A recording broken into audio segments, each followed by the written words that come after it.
another word for metabolism of drugs, and that word is biotransformation. It basically means chemical alteration of the drug in the body. So what happens here is lipid soluble drug molecules get converted into non-lipid soluble drug molecules. So non-polar form is converted into polar form.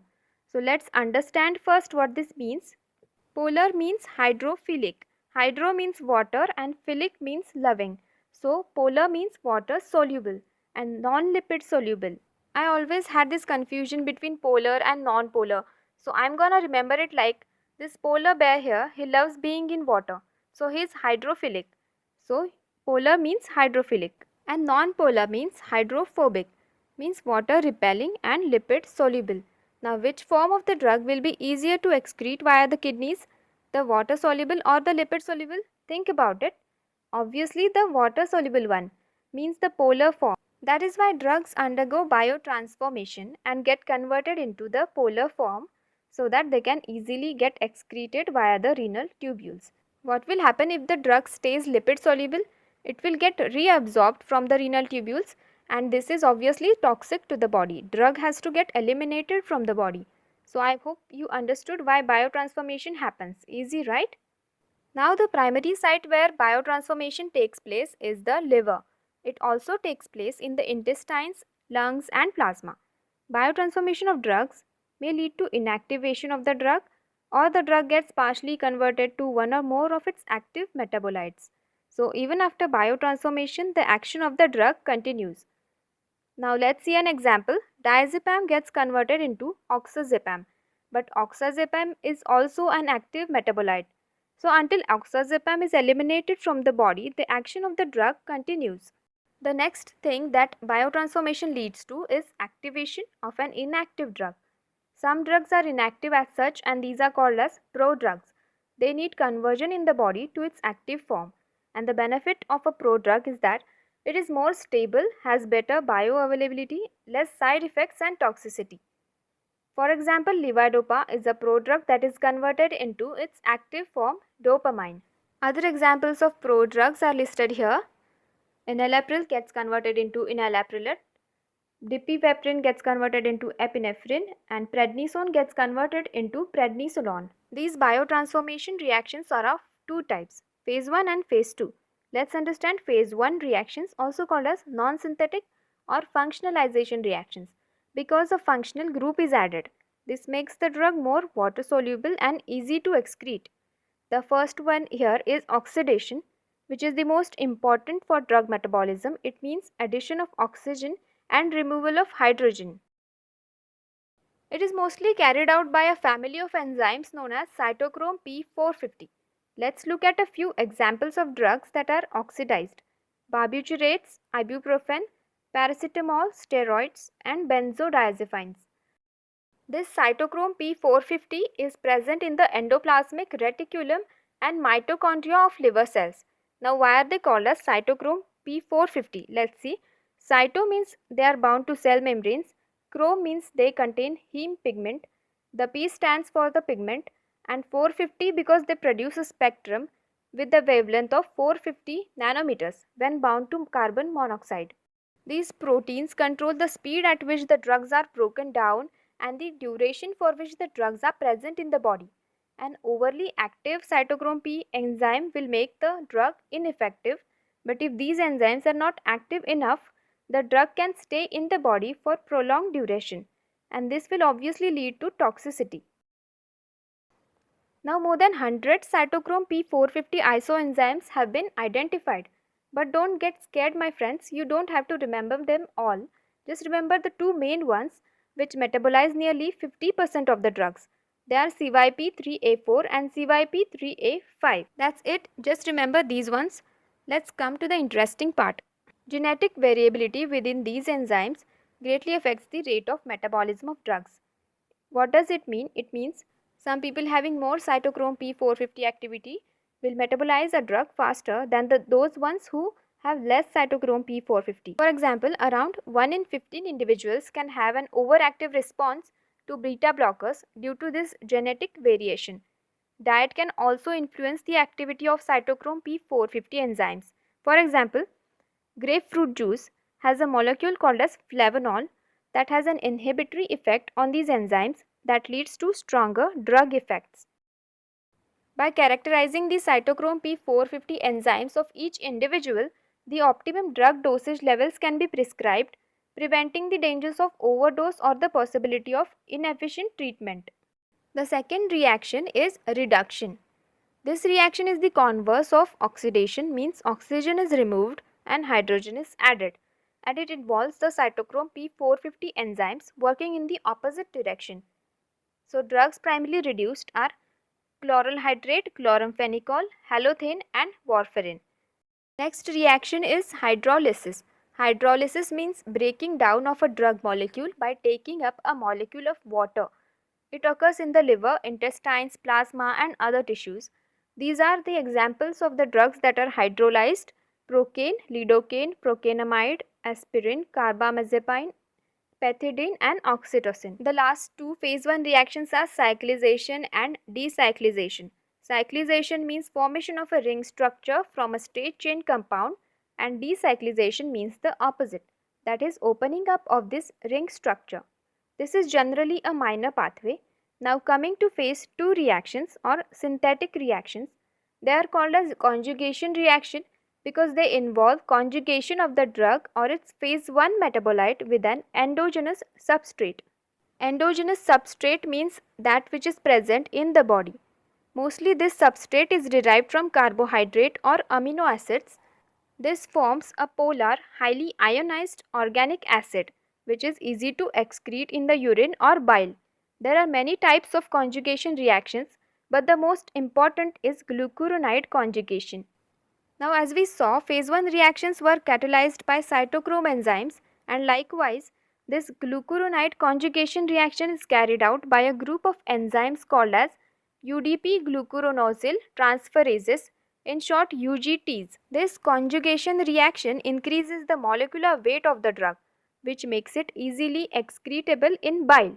So our drug is now in bile, but this drug that is excreted in the bile is again hydrolyzed by bacteria in the gut.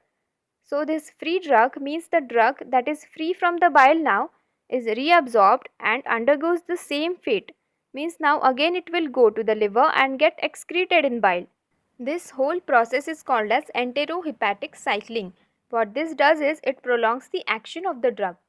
The examples of drugs metabolized this way is oral contraceptives, aspirin, paracetamol, morphine and metronidazole. The next phase 2 reaction is acetylation. It means conjugation with the help of acetyl coenzyme A. The compounds having amino or hydrazine residues can be conjugated this way. For example, sulfonamides, isoniazid, hydralazine, clonazepam and procainamide. Methylation means addition of methyl group. Methionine and cysteine act as methyl group donors. Examples of drugs undergoing methylation are histamine, adrenaline, nicotinic acid, methyl dopa, captopril and mercaptopurine. Sulfate conjugation is carried out by sulfonyl transferases, and the examples of drugs undergoing sulfate conjugation are chloramphenicol and methyl dopa. The next one is glycine conjugation. This is not a major pathway. Salicylates and drugs that have carboxyl groups are conjugated with glycine. Next is conjugation with glutathione. Now during metabolism of certain drugs like paracetamol, highly reactive quinone or epoxide intermediates are formed and glutathione inactivates it. And when large amounts of such intermediaries are formed, as in poisoning, glutathione supplies falls short and that leads to tissue damage because of the toxicity. The last one is ribonucleoside or nucleotide synthesis. This pathway is important for the activation of many purine and pyrimidine antimetabolites that are used in cancer chemotherapy. Most of the drugs that we use are not metabolized by just one type of reaction but are metabolized by many pathways, either simultaneously or sequentially. So phase 1 and 2 reactions can either occur simultaneously or phase 1 occurs first and then phase 2 occurs. Now let's learn about the drug metabolizing enzymes. They are divided into two types, microsomal and non-microsomal. The microsomal enzymes are located on the smooth endoplasmic reticulum, primarily in the liver and also in the kidneys, intestines, and lungs. We have already learnt about these, the cytochrome P450, glucuronide transferase. These are all microsomal enzymes. They catalyze the oxidation, reduction, hydrolysis, and glucuronide conjugation. The non-microsomal enzymes are present in the cytoplasm and mitochondria of the hepatic cells and also in the plasma. Examples of these are flavoprotein oxidases, esterases, amidases, and conjugases. They also catalyze some oxidation, reduction, many hydrolytic and conjugation reactions except glucuronide conjugation. The difference between these two is that the microsomal enzymes can be induced by certain drugs or diet, but the non-microsomal enzymes are not inducible. Both of these are deficient in newborns and especially in the premature infants. This makes them more susceptible to many drugs, for example, chloramphenicol and opioids. As we have already discussed, the amount and kind of drug metabolizing enzymes is controlled genetically and is also controlled by environmental factors. So there are marked differences between individuals. This can be up to 6-fold differences. And this is one of the major causes of differences in drug response. Now, do we always need enzymes for drug metabolism? The answer is no.